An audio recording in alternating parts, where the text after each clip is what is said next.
Hello दोस्तों, welcome back एक और न्यू टैक्सी ब्लॉग में। आज दिन है अपना गुरुवार का और तारीख है 11 जून। आज का दिन होने वाला थोड़ा स्पेशल क्योंकि अपन जाने वाले हैं 2 दिन की ट्रिप में। पिकअप रहेगा अपना विदिशा से और ड्रॉप भी विदिशा ही रहेगा। हालांकि अब पिकअप ड्रॉप में अपनी गाड़ी लगभग 100 किलोमीटर से ऊपर चलेगी तो अपन एक तरफ के पिकअप के पैसे मिलेंगे, ड्रॉप के पैसे नहीं मिलेंगे। लगभग अपने 40 किलोमीटर फ्री ड्रॉप करना पड़ेगा।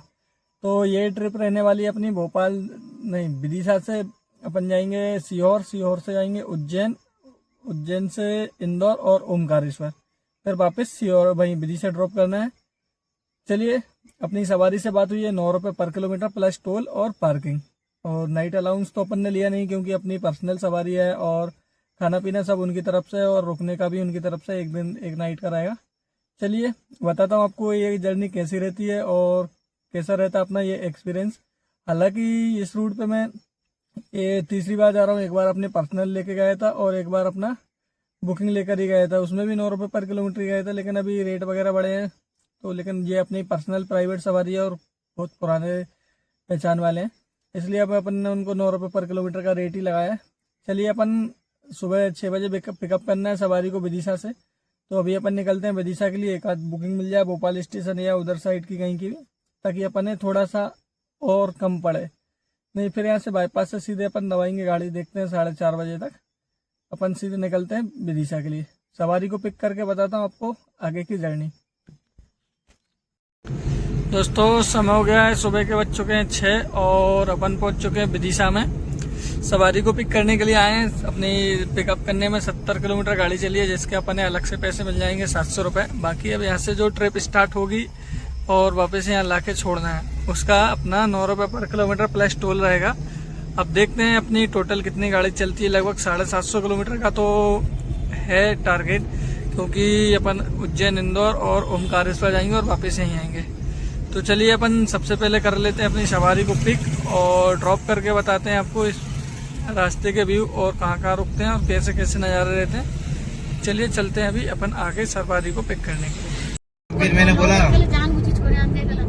हमारे यहाँ तो खाते हैं, हमने तो खाया अपने बहनों जी को, हमारे बहनों जी छोटे नहीं खा सकते। नहीं मानसी खाई ली है और बस शादी होने के बाद भी जोड़ा से आना जरूरी है। भी थोक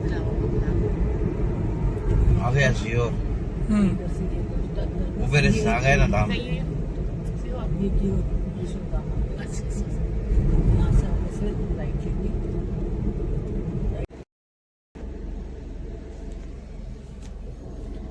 दोस्तों, समय हो गया सुबह के बज चुके 9 और हम पहुंच गए सीहोर में कुबरेश्वर धाम पे। अभी पार्टी अंदर गई है, सवारी अपना दर्शन वगैरह करेंगे। 10-15 मिनट का बोला, ज्यादा समय नहीं लगेगा। कुबरेश्वर से अपने रुद्राक्ष तो लेना नहीं है उनको। चलिए, तो मैं आपको भी अंदर से दर्शन करा देता हूँ बाबा महाकाल के, फिर अपन चलते हैं आगे। अभी उज्जैन नहीं जाएंगे अपन, यहाँ से सीधे निकलेंगे ओमकारेश्वर। आज ओमकारेश्वर में दर्शन करेंगे और कल जाएंगे उज्जैन। चलिए, आपको आगे बताता हूँ। सबसे पहले करते हैं अपन कुबरेश्वर धाम में दर्शन।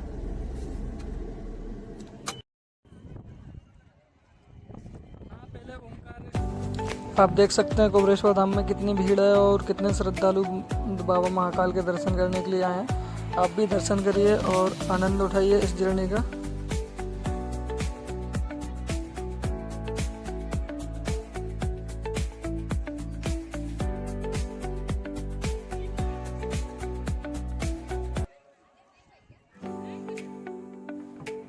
हम ओमकारेश्वर ज्योतिर्लिंग जाने के लिए कन्नौज, सतवास और पुनासा होते हुए सनावत से ओमकारेश्वर जाते हैं। ये रास्ते के व्यू हैं, आप देख सकते हैं कितना प्यारा रास्ता है और ये बिल्कुल सुनसान रास्ता रहता है। आगे कन्नौज के बाद में बिल्कुल सुनसान रोड रहता है और बिल्कुल खाली रहता है। आप देखिए, एंजॉय करिए इस ट्रिप को। और जब भी आप इस रोड पर आएँ या फिर जब भी आपका आने का प्लान हो तो अपनी गाड़ी का फ्यूल वगैरह और सारी चीज़ें कंप्लीट कर यहाँ, क्योंकि ये रोड पूरा सुनसान रहता है काफ़ी और दुकानें वगैरह भी नहीं है। पेट्रोल पंप भी काफ़ी दूरी पर है और सीएनजी वगैरह तो आष्टा में ही हमने भरवा ली थी, तो आष्टा से हम सीधा सतवास में जाके भरवाते हैं। चलिए, एंजॉय करिए इस ट्रिप को। मिलते हैं अपन अपना ओमकारेश्वर पहुँचने के बाद।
आप सामने देख सकते हो ओमकारेश्वर महादेव मंदिर है और ये नीचे माँ नर्मदा जी हैं, बिल्कुल शीतल धारा बह रही है यहाँ पर और बोटिंग वगैरह भी होती है। यहाँ से बोट से आप उस तरफ भी जा सकते हैं और सामने वो पुल दिख रहा है, पुल से भी जा सकते हैं। इस तरफ ये लेफ्ट हैंड साइड जो पुल है उससे बिना पास मतलब नॉर्मल आम जनता जा सकती है और इधर राइट हैंड साइड जो झूला पुल है यहाँ से जिनका VIP टिकट है वो उस झूला वाले पुल से जा सकते हैं।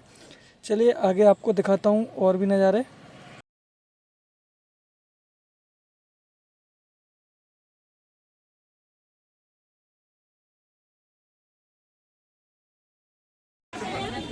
दोस्तों ये सामने मंदिर दिख रहा है, ये है ममलेश्वर महादेव मंदिर। ये सब माना जाता है कि अगर ओमकारेश्वर आएँ तो दोनों मंदिर के दर्शन करने के बाद ही एक ज्योतिर्लिंग पूरा होता है। तो आप जब भी आएँ तो ओमकारेश्वर दर्शन करने के बाद यहाँ ममलेश्वर मंदिर में दर्शन जरूर करें, उसके बाद ही पूरा एक ज्योतिर्लिंग कंप्लीट होता है।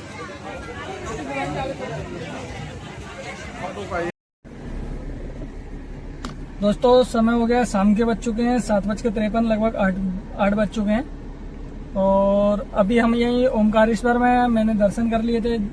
सवारी हम यहाँ पे करीब 3:30 बजे पहुँच गए थे। खाना वगैरह खा के हमने सनावद में खाना वगैरह खाया था और करीब 3:30 बजे हम यहाँ पहुँच गए थे ओमकारेश्वर में। सवारी की तो ऑनलाइन बुकिंग थी, 6 बजे का स्लॉट था, 6 से 8 बजे के बीच में। तो उनकी है ना VIP दर्शन का था स्लॉट था, तो मैं उनको यहीं पे गाड़ी के पास मतलब स्लॉट बुक करवा रहे थे, वो इधर ही थे, बैंड वगैरह ले रहे थे। तो मैं चला गया था दर्शन करने के लिए, जाके मैंने दर्शन कर लिए और आके ममलेश्वर के भी दर्शन कर लिए। दर्शन करके मैं करीब 6:30 बजे फ्री हो गया था। अभी ओमकारेश्वर में खड़े हैं।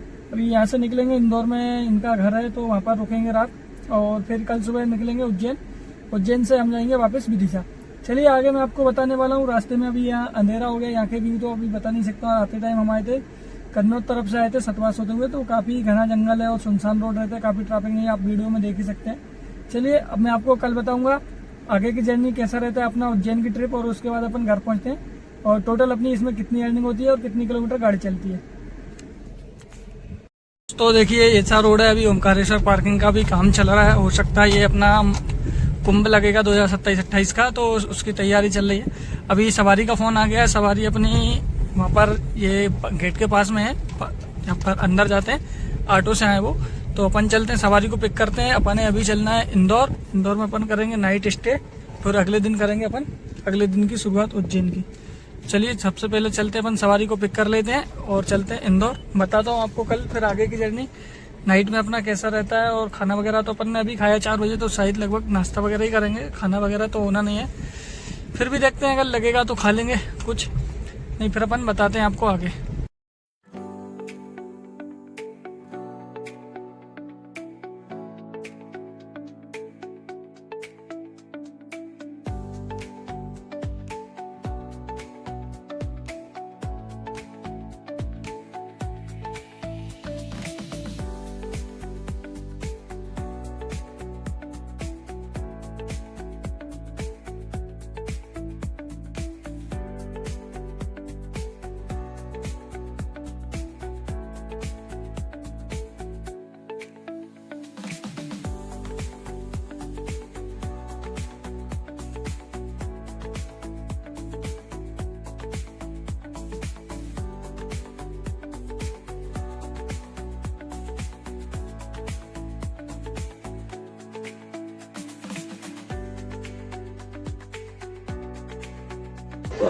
स्नान करें।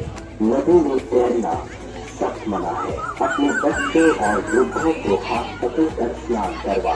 नहाते समय अपने सामान को लावारिस न छोड़े।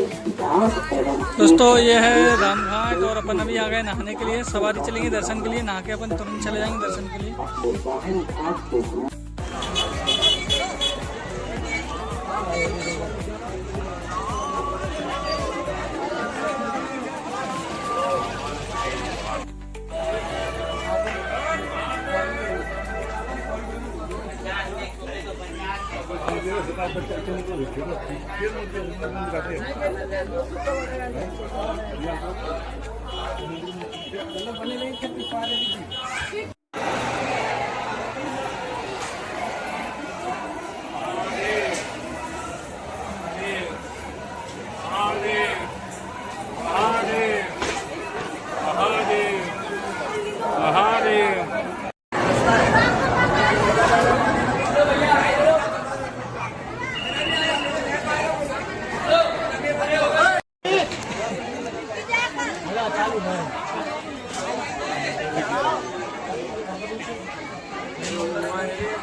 हेलो दोस्तों, अपन आ चुके हैं विदिशा। सवारी को छोड़ दिया अपन ने विदिशा में 12:30 पे 12:30 बजे अपन ने सवारी को छोड़ दिया था और अपन भोपाल के लिए निकल चुके हैं। सांची के पास रंगाई पुल के पास में खड़ा हूँ अभी मैं।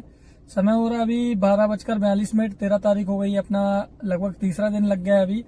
2 दिन अपन ने कंप्लीट हो गए हैं सवारी को ले जाके छोड़ के। अपन उज्जैन से निकले थे करीब शाम को 6 बजे उज्जैन में थे। उसके बाद 7:30 बजे देवास में सवारी को कुछ काम था तो एक डेढ़ घंटे वहां पे रुके थे। उसके बाद कंटिन्यू गाड़ी चलाकर अपन आ गए, सवारी को विदिशा में छोड़ दिया है। जिसमें अपनी टोटल गाड़ी की बात की जाए तो बताता हूँ आपको। टोटल गाड़ी चली 874 किलोमीटर, जिसमें से अपन लगभग 4-5 किलोमीटर अपन विदिशा से आ गए इस तरफ। तो 870 किलोमीटर अपनी गाड़ी चली थी। 870 का जो कि भोपाल से अपन पिकअप करने के लिए आए थे सवारी को, वो तक इंक्लूड था। 870 गुणित 9, 7830 रुपए अपन ने इसमें बिल बन रहा था सवारी का। और कस्टमर ने अपने को पे किए 8300 रुपए। 8300 रुपए अपन ने कस्टमर ने पे किए, जो कि अपना लगभग ये अपना तीसरा दिन लग गया था। उसका मतलब 500 रुपए उन्होंने एक्स्ट्रा किए।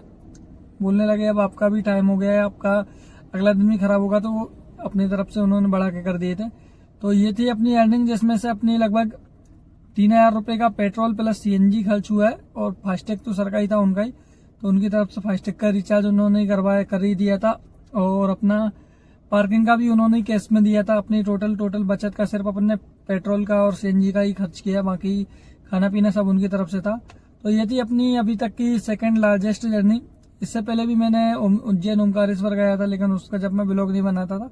चलिए अब मिलते हैं अपन से आपसे अगले ब्लॉग में।